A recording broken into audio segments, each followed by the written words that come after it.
الصلاة والسلام علیک یا سیدی یا نبی اللہ وعلی آلک واصحابک یا سیدی یا نور اللہ۔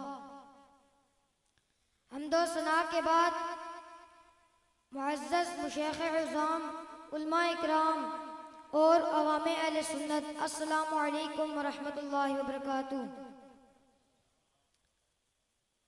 رسول کائنات، فخر موجودات محمد عربی صلی اللہ تعالی علیہ وآلہ وسلم کو خالق ارض و سما رب العلا نے نسل انسانی کے لیے نمونہ کامل اور اسوہ حسنہ بنایا ہے۔ محسن انسانیت کے معمولات زندگی ہی قیامت تک کے لیے شاعر ہے۔ یہی وجہ ہے کہ سیرت النبی صلی اللہ تعالی علیہ وآلہ وسلم کے ہر گوشہ تابناک اور ہر پہلو روشن ہے۔ یوم ولادت سے لے کر روزے رحلت تک کے ہر لمحے کو قدرت نے لوگوں کے لیے اس طرح محفوظ کیا ہے جس طرح اللہ نے قرآن کی آیات کو محفوظ کیا ہے، اور اسی طرح مصطفیٰ کریم صلی اللہ تعالی علیہ وآلہ وسلم کی اداؤں کو محفوظ کیا ہے، جس کی ایک روشن دلیل یہ ہے، ہم سب کے حضور پر نور صلی اللہ تعالی علیہ وسلم نے ارشاد فرمایا، انا وقافل الیتیمی فی الجنت ھکذا، میں اور یتیم کی کفالت کرنے والا کل جنت میں اس طرح کھڑے ہوں گے۔ صبح قیامت اس حدیث کو بیان کرنے والا مفسر ہو، محقق ہو یا مقرر ہو، جب تک ادائے مصطفیٰ نہیں اپنائے گا تب تک حدیث کا مفہوم سمجھ نہیں آئے گا۔ اسی لیے سیرت النبی صلی اللہ تعالی علیہ وآلہ وسلم کے ہر پہلو کو متواروں نے محفوظ کر رکھا ہے۔ دنیا انسانیت کے کسی بھی عظیم المرتبت ہستی کے حالات زندگی، معمولات زندگی، انداز و اطوار، حرکات و سکنات، نشست و برخاست اور عادت و خیالات اتنے کامل و مدلل طریقے پر نہیں ہیں جس طرح حضور کی سیرت تفصیل اور سند کے ساتھ عوام اور خواص کو ملتی ہے۔ میں آخر میں اس شے سے اجازت چاہتا ہوں کہ نگاہ عشق و مستی میں وہی اول وہی آخر، نگاہ عشق و مستی میں وہی اول وہی آخر، وہی قرآن وہی فرقان وہی یاسین وہی طٰہٰ، وما توفیقی الا باللہ۔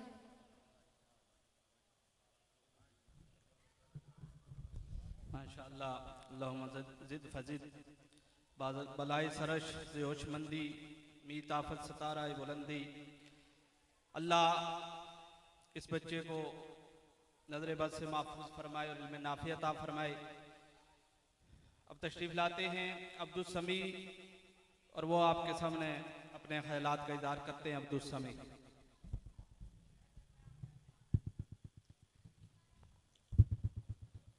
اعوذ باللہ من الشیطان الرجیم، بسم اللہ الرحمن الرحیم، نحمدہ ونصلی ونسلم علی رسولہ الکریم، اما بعد فاعوذ باللہ من الشیطان الرجیم، بسم اللہ الرحمن الرحیم۔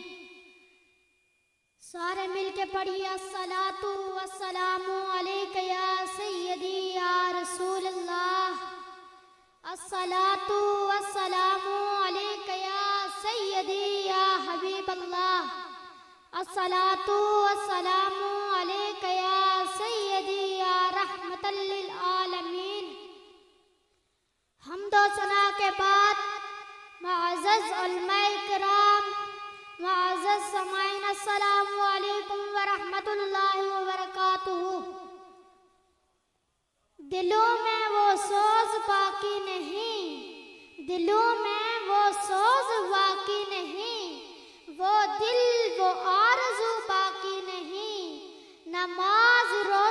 قربانی حج وہ سب کچھ باقی ہے مگر تو باقی نہیں۔ معزز سامعین، قرآن عارضی پر سب سے پہلے جو نام گونجا، جو صدا آئی وہ صدائے اخت ہے۔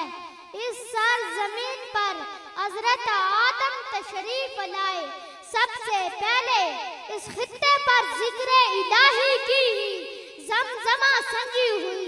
یہ وہ خطہ ہے جہاں صوفیاء نے قدم رکھا، صوفیاء تشریف لائے، امن و آشتی کی لہر آئی، جن کے تصوف و عرفان کے سورج سے باغ و در روشن ہوئے، دل کی کالی کوٹھیوں کو توحید کا نور ملا۔ صوفیہ عظام امن و سلامتی، محبت و آشتی کا ضامن ہے۔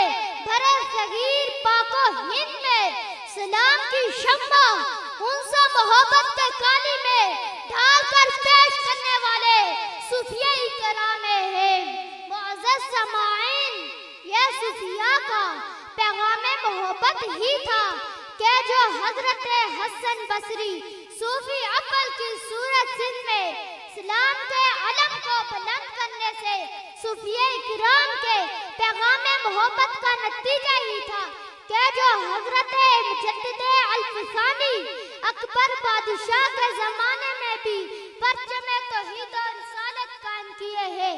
یہ صوفیاء ہی تھے جنہوں نے انسانیت کو درندگی سے بچایا، احسن و احکام کے ساتھ دل کی تربیت کی۔ یہ صوفیاء ہی تھے جنہوں نے انسانیت کی نفس پر ہاتھ رکھ کر صوفیہ کرام کے پیغام محبت کو اجاگر کیا۔ آخر میں اس شعر سے اجازت چاہتا ہوں۔ دلوں سے غم مٹاتا ہے، دلوں سے غم مٹاتا ہے، محمد نام ایسا ہے، نگڑ اجڑے بساتا ہے، محمد نام ایسا ہے، وما توفیق الا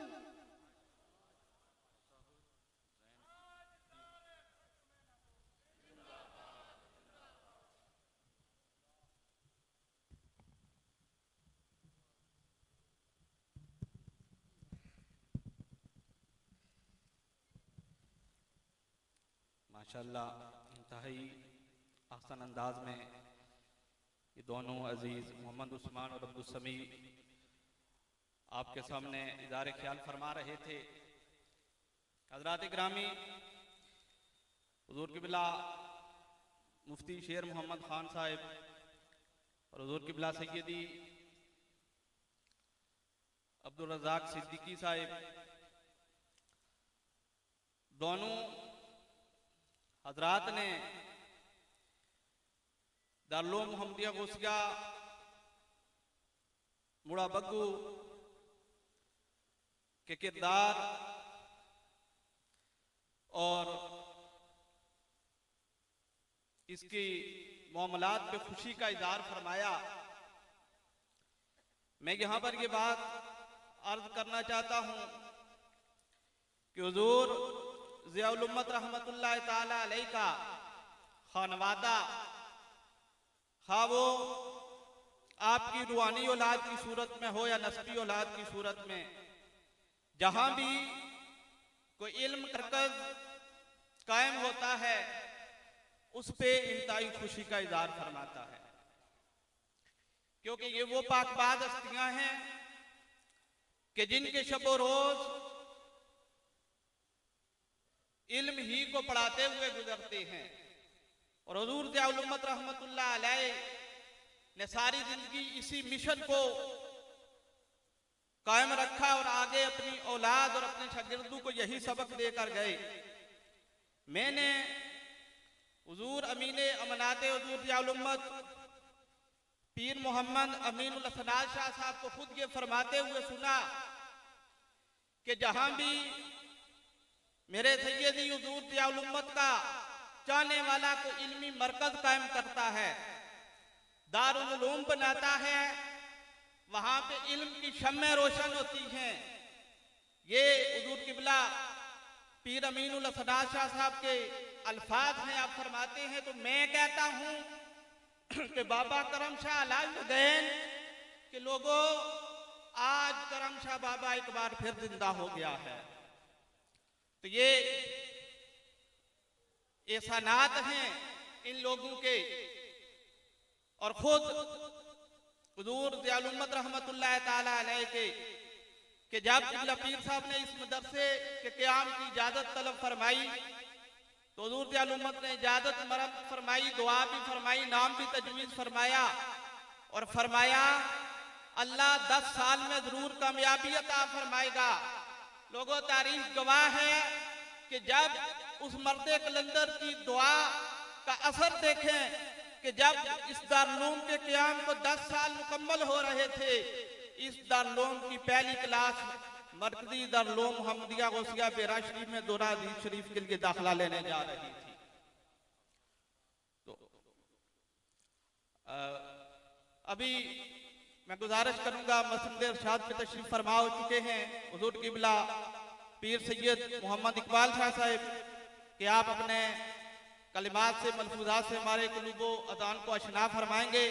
نعرے سے استقبال کیجئے، نعرہ تکبیر، نعرہ رسالت، نعرہ تحقیق، نعرہ حیدری، علماء اہل سنت۔ انشاءاللہ قبلہ شاہ صاحب کے بیان کے دوران ہی اہل سنت کی جان پہچان اور جن پہ اہل سنت کو ناز ہے،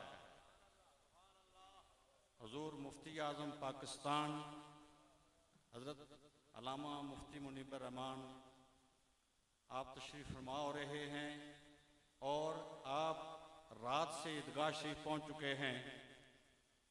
حضور عالی فخر المشائخ پیر طریقت رہبر شریعت حضرت قبلہ پیر محمد نقیب الرحمان صاحب، اور اس حوالے سے کہ جو مفتی صاحب اور آپ کی آپس میں ملاقات ہوگی، یہ جگر گوشہ ہے نقیب ملت اسلامیہ حضرت پیر محمد حسان حسیب الرحمان صاحب کا کرم ہے۔ انہوں نے یہ ٹائم دلوایا بھی اور ساتھ لا رہے ہیں، انشاءاللہ وہ آ رہے ہیں۔ اس سے پہلے آپ کوئی پتہ نہیں، یا تو آپ کوئی اور تقریر سننا چاہتے ہیں، ایک نعرہ لگائیں، نعرہ تکبیر۔ انشاءاللہ 15 من گوشت آپ کے لیے تیار ہے، تھوڑی سی لیٹ ہے لیکن گوشت آپ کے لیے تیار ہے۔ انشاءاللہ لنگر بھی دیں گے، سب کچھ کریں گے۔ میں تو ان علماء کی قدموں کی خاک ہوں جو دائیں بائیں بیٹھے ہوئے ہیں اس وقت، کم و پیش 200-250 علماء کرام جو خود ایک نام اور مقام رکھتے ہیں، وہ اس محفل میں تشریف فرما ہیں۔ میں ان سب کا مشکور ہوں کہ انہوں نے میری فقیرانہ صدا پہ لبیک کہا ہے۔ اب شاہ صاحب کے لیے نعرہ تکبیر، نعرہ رسالت، نعرہ تاکید، نعرہ تاکید، نعرہ تاکید، نعرہ حیدری، نعرہ حیدری، نعرہ حیدری۔ ہم ان مچھروں کو بھی، ان مکھیوں کو بھی ادھر ادھر بھگانا چاہتے ہیں جنہیں تاکید سے یا نعرہ حیدری سے تھوڑا بہت جو ہے اپنے اندر اب سید آل رسول آپ کے سامنے بیان فرمائیں گے۔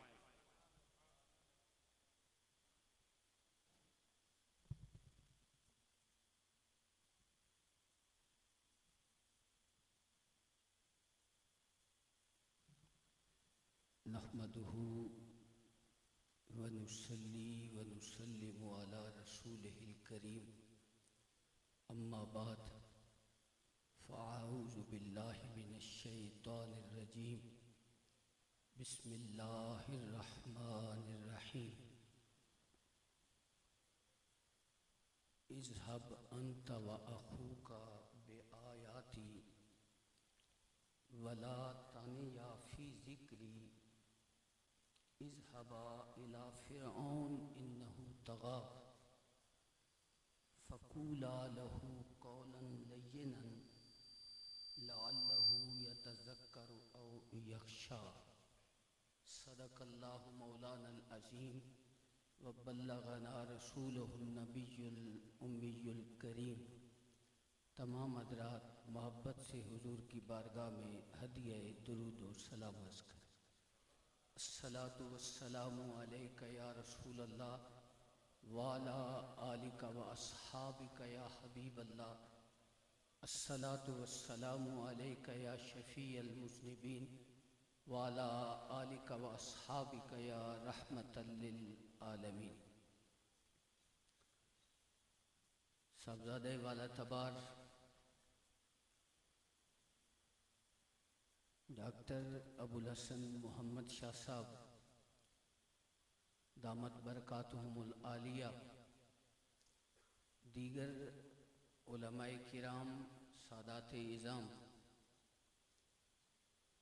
آپ نے علماء کی گفتگو سنی. اللہ تعالیٰ ان لوگوں کے اخلاص میں برکتیں عطا فرمائے اور اللہ تعالیٰ ان کی زبانوں سے نکلنے والے جملوں پر ہمیں عمل کرنے کی توفیق عطا فرمائے. برادران اسلام، میں نے سورہ طٰہٰ کی چند آیات بینات تلاوت کی ہیں. اللہ تبارک و تعالی ان آیات کا صحیح مفہوم بیان کرنے کی توفیق عطا فرمائے اور اللہ تعالی ہمیں اس بابرکت کلام کو سمجھ کر عمل کرنے کی بھی توفیق عطا فرمائے. برادران اسلام، ان دینی اداروں کا مقصد یہ ہے کہ علماء تیار کیے جائیں اور یہ علماء لوگوں تک دین کا پیغام پہنچائیں. اس سارے سیٹ اپ کا مطلب یہ ہوتا ہے کہ ایسے علماء تیار ہوں جو اللہ کی مخلوق تک دین کا پیغام پہنچائیں. تو دین کا پیغام کیسے پہنچانا چاہیے، دین کا پیغام کس انداز میں لوگوں تک پہنچانا چاہیے، تو اللہ کریم نے حضرت موسیٰ علیہ السلام اور حضرت ہارون علیہ السلام کو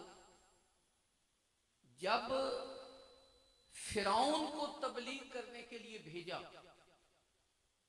فرعون وہ شخص ہے جس نے کہا تھا انا ربکم الاعلی، ایسے شخص کو توحید کا پیغام پہنچانے کے لیے بھیجا تو اللہ تبارک و تعالی نے اپنے ان دونوں بندوں کو جو حکم فرمایا میں وہی آپ کے سامنے پیش کرنا چاہتا ہوں.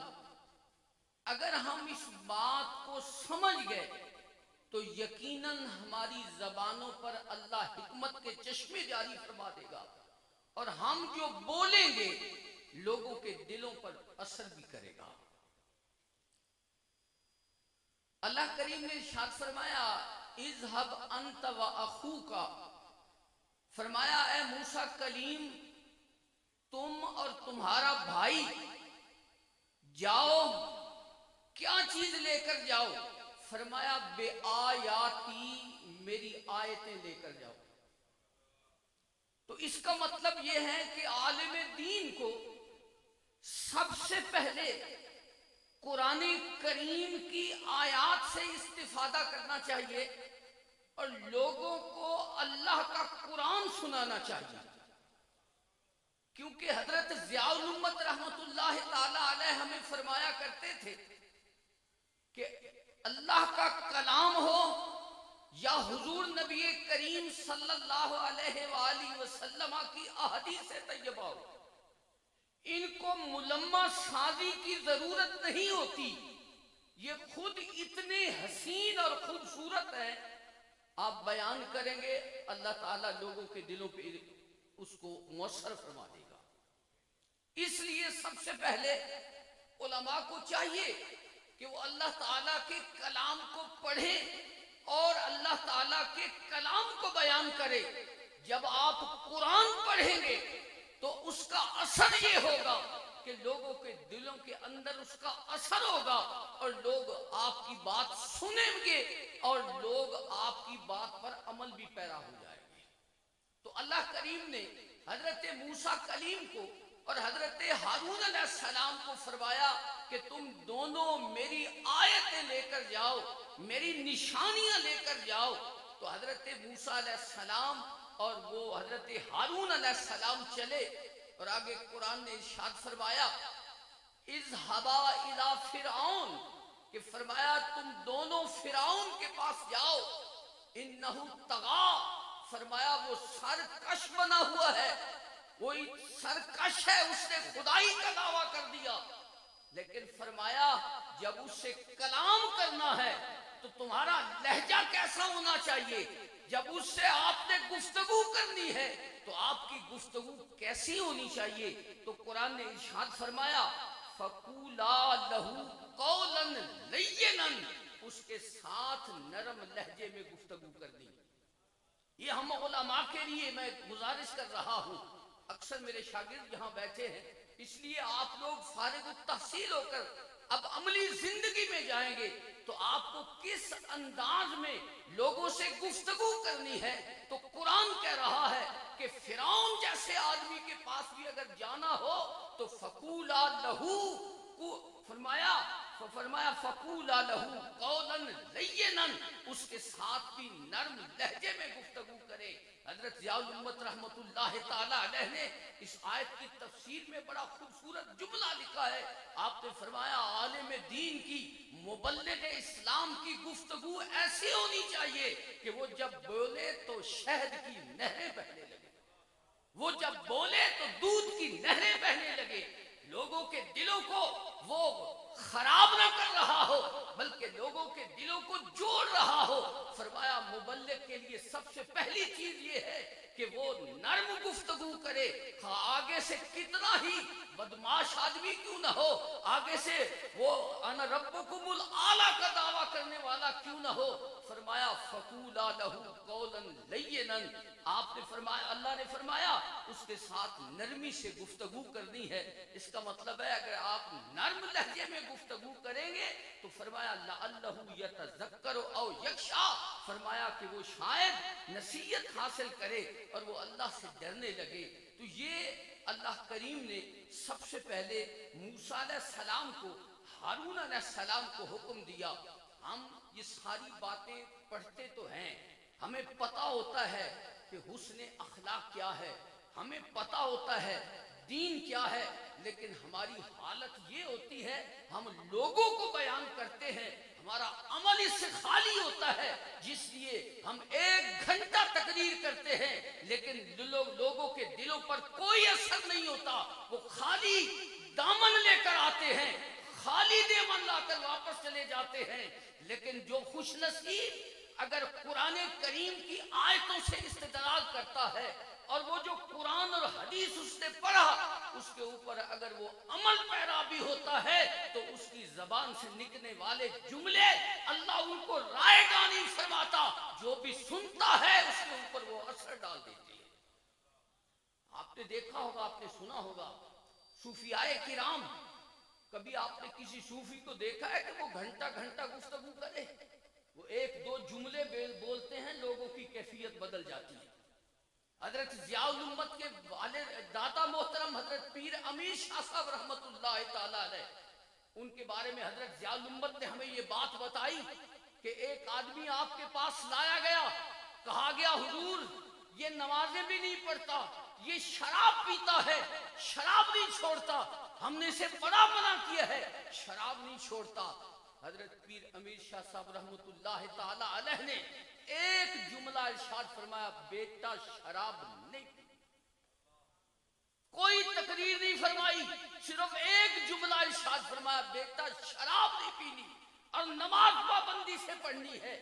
حضرت ضیاء الامت نے فرمایا کہ وہ شخص جب واپس گیا تو اس کو شراب سے اتنی نفرت ہو گئی کہ لوگ اس کے جو ساتھی تھے انہوں نے ان کو شراب پلانے کی کوشش کی تو اس نے قید کر دی، وہ برداشت نہیں کر سکا، اور پھر وہ نماز کا کتنا پابند ہوا، نماز تو بجا رہی، اس کی نماز تہجد بھی پھر ساری زندگی قضا دی۔ یہ ہوتا ہے کہ جب انسان قرآن حدیث کا عامل ہوتا ہے، اس کے پیچھے عمل کی قوت ہوتی ہے، جب وہ بولتا ہے تو لوگوں پہ وہ چیزیں مؤثر ہوتی ہیں۔ تو اللہ تعالی جو علماء اس رخصت ہو رہے ہیں اس ادارے سے یا دارالعلوم محمدیہ غوثیہ بھیرا شریف سے فارغ التحصیل ہو رہے ہیں، میری ان کے لیے یہی نصیحت ہے کہ آپ لوگوں نے جو قرآن پڑھا، جو آپ لوگوں نے احادیث پڑھی، ان کے اوپر سب سے پہلے آپ نے خود عمل کرنا ہے، پھر لوگوں کو بتانا ہے، پھر آپ کو شکوہ نہیں رہے گا کہ میں نے اتنے گھنٹے تقریر کی اس کا اثر نہیں ہوا۔ آپ قرآن حدیث بیان کریں گے تو اللہ تعالیٰ آپ پہ کرم فرما دے گا۔ حدیث پاک ہے، علماء تشریف فرما ہے، حدیث پاک ہے کہ جب کوئی شخص اخلاص کے ساتھ 40 دن عمل کرتا ہے، خلوص کے ساتھ اگر کوئی شخص 40 دن عمل کرتا ہے، اللہ اس کی زبان پہ حکمت کے چشمے جاری فرما دیتا ہے، اور پھر جب وہ بولتا ہے تو اس کی زبان سے حکمت کے چشمے جاری ہوتے ہیں، اور اللہ تبارک و تعالی لوگوں پر اس کی وہ اثر ڈال دیتا ہے۔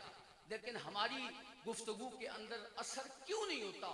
ہم جانتے ضرور ہیں، ہمارے پاس قرآن کا علم بھی ہوتا ہے، حدیث کا علم بھی ہوتا ہے، لیکن چونکہ ہم عامل نہیں ہوتے، اس وجہ سے ہماری کلمات کا اثر بھی نہیں ہوتا۔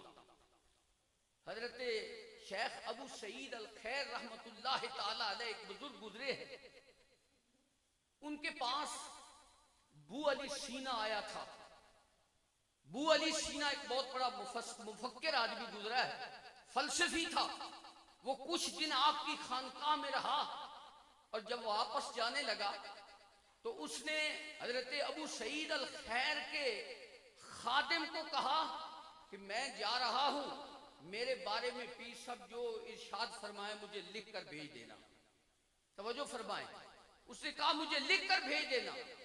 پیر صاحب نے کوئی تبصرہ نہیں فرمایا، کئی دن گزر گئے، آپ نے کوئی تبصرہ نہیں فرمایا۔ ایک دن خادم نے خود ہی پوچھا، حضرت بو علی سینا آیا تھا، وہ کیسا آدمی تھا؟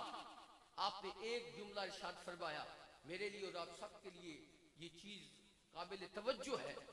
انہوں نے ارشاد فرمایا، بو علی سینا اخلاق ندارت، اخلاق نہیں رکھتا تھا۔ بو علی سینا کو اس خادم نے خط لکھ کر بھیج دیا، یہی جملہ۔ بو علی سینا کی اخلاقیات پر بڑی کتابیں ہیں، وہ بڑا سیکھ پا ہوا۔ اس نے کہا میں نے اخلاقیات پہ اتنی کتابیں لکھی ہیں، اور شیخ صاحب فرما رہے ہیں اخلاق ندارت، یہ کیسے ہو سکتا ہے؟ تو جب اس نے دوبارہ خط لکھا اپنی ناراضگی کا، تو پیر صاحب نے بڑا خوبصورت جواب دیا۔ آپ نے ارشاد فرمایا، میں نے یہ تو نہیں کہا کہ اخلاق ندانت، میں نے کہا ہے اخلاق ندارت، میں نے کہا ہے کہ وہ اخلاق رکھتا نہیں ہے۔ اخلاق جاننا اور بات ہے، اخلاق پہ عمل کرنا اور بات ہے۔ تو اللہ تعالیٰ علماء کو یہ توفیق بخشے کہ وہ خود بھی قرآن اور حدیث کے عامل بنے، تاکہ جب آپ خود قرآن اور حدیث کے عامل ہوں گے تو اللہ تبارک و تعالیٰ یقیناً آپ کی زبانوں کے اوپر ایسا اثر جاری فرما دے گا کہ آپ جو بولیں گے لوگوں کی کیفیت بدلتی چلی جائے گی۔ اللہ تعالیٰ یہ ہمیں توفیق عطا فرمائے۔ تو برادران اسلام، اللہ کریم نے یہ، میں علماء کے لیے باتیں کر رہا ہوں کہ آپ نے عملی زندگی میں جانا ہے، آپ نے کسی مسجد کے اندر خطیب ہونا ہے، آپ نے لوگوں کے ساتھ معاملات کرنے ہیں، تو آپ کا حسن اخلاق ایسا ہونا چاہیے کہ لوگ آپ کے قریب ہوں، ایسا نہ ہو، ایسی آپ کی گفتگو نہ ہو کہ جس کی وجہ سے لوگ آپ سے نفرت کرنے لگے۔ ایک عالم دین کو، حضور نبی کریم صلی اللہ علیہ وآلہ وسلم کو اللہ نے نبوت کا منصب عطا فرمایا، رسالت کا منصب عطا فرمایا، حضور کو رحمت للعالمین کی شان عطا فرمائی، لیکن ان شانوں کے باوجود اللہ کریم نے ارشاد فرمایا انک لعلی خلق عظیم، اے محبوب تم خلق عظیم پر فائل ہو۔ تو یہ خلق عظیم اگر ایک عالم دین کے پاس ہو تو یقیناً اللہ تبارک و تعالی اس پہ کرم فرماتا ہے، اور اس کی زبان سے نکلنے والے جملے لوگوں کے لیے باعث ہدایت بن جاتے ہیں۔ حضرت سیدنا غوث اعظم رضی اللہ تعالی عنہ کا قول ہے، آپ ارشاد فرماتے ہیں ہم تو بولتے رہتے ہیں، لوگوں کو اس کا اثر نہیں ہوتا، لیکن حضرت سیدنا غوث اعظم رضی اللہ تعالی عنہ فرماتے ہیں جس کی آنکھ کا اشارہ اثر نہیں کرتا اس کے زبان کے الفاظ بھی اثر نہیں کرتے. اس لیے ہمارا کردار اتنا بلند ہونا چاہیے کہ ہمیں کہنے کی بھی ضرورت نہ پڑے, لوگ ہماری آنکھوں کے اشاروں کو سمجھیں. یہ کمزوری ہماری طرف سے ہوتی ہے. ہم گھنٹے گھنٹے واعظ و نصیحت کرتے ہیں لیکن ان گھنٹوں کا اثر نہیں ہوتا. اس کی وجہ یہ ہے کہ ہمارے اپنے اندر اس چیز کی کیفیت نہیں ہوتی, ہمارے اندر اپنی عمل کی سوچ نہیں ہوتی. اگر آپ پہلے خود عمل کریں گے یقیناً اللہ تعالیٰ اس عمل کی برکت سے اللہ تعالیٰ آپ کی زبانوں پہ حکمت کے چشمے جاری فرمائے. تو اللہ تعالیٰ مجھے بھی آپ سب لوگوں کو حضور نبی کریم صلی اللہ علیہ وآلہ وسلم کی, آپ نے بڑے خوش نصیب ہیں وہ لوگ جو اس دور کے اندر بھی حضور کی احادیث پڑھتے ہیں. وہ کلمات جو 1400 سال پہلے حضور کی زبان اقدس سے نکلے تھے, کتنی خوش نصیبی ہے کہ ہم اس دور کے اندر بھی وہ حضور کے ارشادات پڑھتے ہیں. اور اگر اللہ تعالیٰ ہمیں ان ہوگا آپ سب کو عالم با عمل بنائے. میری دعا ہے جتنے طلباء فارغ ہو رہے ہیں اللہ تعالیٰ سب کو عالم با عمل بنائے اور علم نافع عطا فرمائے. علم نافع وہی ہوتا ہے کہ جس پہ عمل کیا جائے, ورنہ علم تو جو ظاہری علم ہوتا ہے جس کے پیچھے عمل کی قوت نہیں ہوتی, اور اگر عمل علم کے خلاف ہوتا ہے تو حضور نبی کریم صلی اللہ علیہ وسلم نے بڑی سخت وعید بیان فرمائی. میں اپنے بچوں سے بھی کہتا رہتا ہوں اور میں پہلے اپنے نفس کو خطاب کرتا ہوں پھر اپنے طالب علموں سے خطاب کرتا ہوں. حضور نبی کریم صلی اللہ علیہ وآلہ وسلم نے ارشاد فرمایا ایک شخص ہوگا جو دوزخ میں جائے گا اور اس کی کیفیت یہ ہوگی کہ اس کا پیٹ باہر آ جائے گا, اس کا اوج باہر آ جائے گا, وہ چکی کے ارد گرد جس طرح گدھا گھومتا ہے حضور نے فرمایا وہ اس طرح گھوم رہا ہوگا اپنے پیٹ کے ارد گرد. دوزخی اس کے اوپر جمع ہو جائیں گے.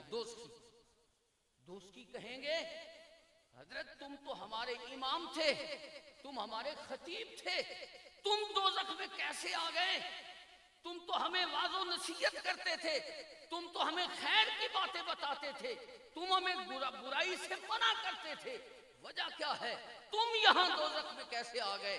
تو ارشاد ہوگا وہ بندہ کہے گا لوگو میں تمہیں تو نیکی کا سبق دیتا تھا, خود نیکی نہیں کرتا تھا. تمہیں نیکی کا کہتا تھا, خود نیکی نہیں کرتا تھا. تمہیں برائی سے منع کرتا تھا, خود برائی کرتا تھا.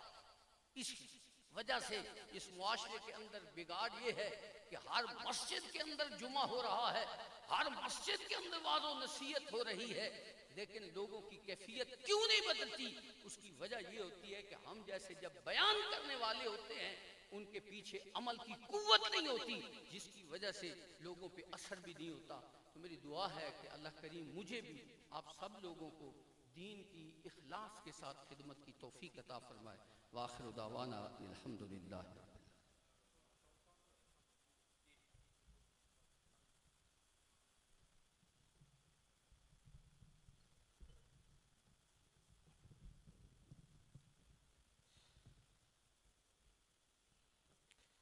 قبلہ مفتی محمد منیب الرحمان صاحب, حضور نقیب ملت اسلامیہ, حضور پیر الحافظ الحاج پیر محمد نقیب الرحمان صاحب چوک پنڈوڑی سے آگے نکل چکے ہیں. تھوڑی دیر میں انشاءاللہ امید واسق ہے وہ ہمارے درمیان موجود ہوں گے. میں گزارش کروں گا صاحبزادہ محمد زین علی سے کہ وہ تشریف لائیں اور آپ کے سامنے اپنے خیالات کا اظہار فرمائیں. صاحبزادہ محمد زین علی.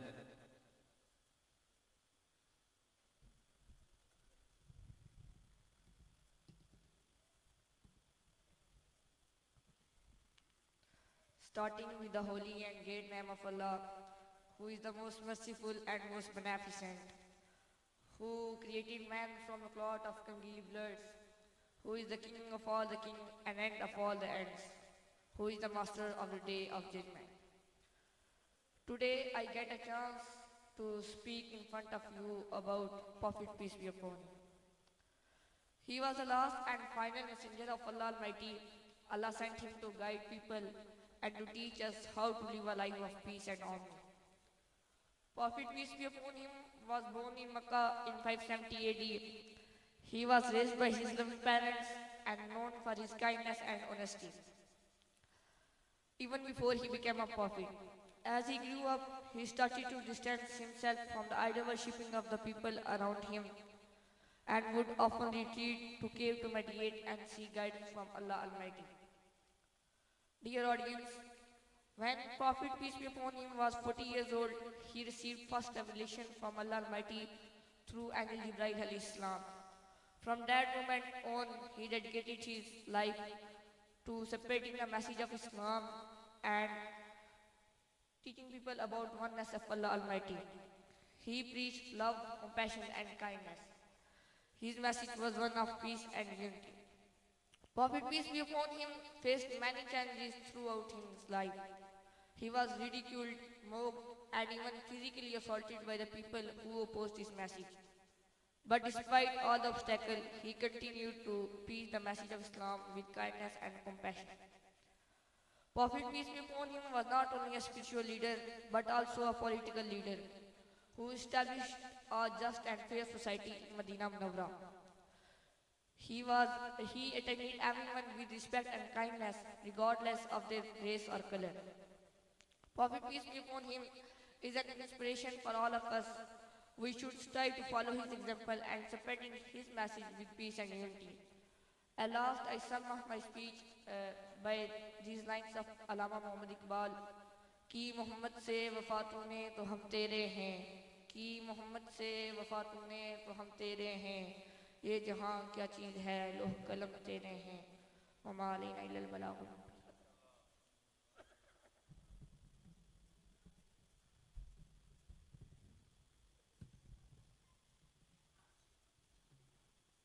بس بجلی بھی انشاءاللہ آ چکی ہے، یہ آنے والی ہے.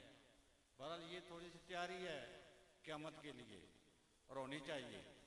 تو میں پروگرام کو اپنے انداز میں جب وہ قافلہ آ جائے تو پھر اسی قافلے کے دو تین معاملات چلیں. حضرت صاحب نے کمال مہربانی فرمائی ہے. تو میں نے عرض کی کہ اگر آپ کا بیان، تو آپ نے فرمایا کہ ویسے تو میری ضرورت نہیں ہے، کچھ سامع بھی تو ہونا چاہیے، کچھ سننے والا بھی ہونا چاہیے. میں نے کہا جی سنانے والے پر بھی کوئی رنگ چڑھانے والا بھی ہونا چاہیے. اب میں گزارش کروں گا، میری گزارش ہے کہ میں ان کے قدموں کی خاک ہوں، میرے شیخ کے ادنا سگوں میں سے ایک سگ ہوں. تو تشریف لاتے ہیں حضور سیدی مرشدی تصویر حضور ضیاء الامت عکس جمال کرم حضرت پیر ڈاکٹر محمد ابو الحسن محمد شاہ صاحب، اور آ کر اپنے ملفوظات عالیہ سے ہم سب قلوب و ذہان کو منور فرماتے ہیں. نعرہ تکبیر، نعرہ تکبیر، نعرہ رسالت، نعرہ تاکید، نعرہ حیدری. فیض پیر سیال، فیض پیر سیال، لجپال لجپال.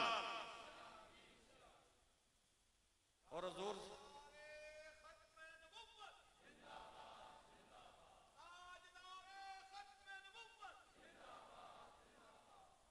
الاسلام الاسلام الاسلام الاسلام.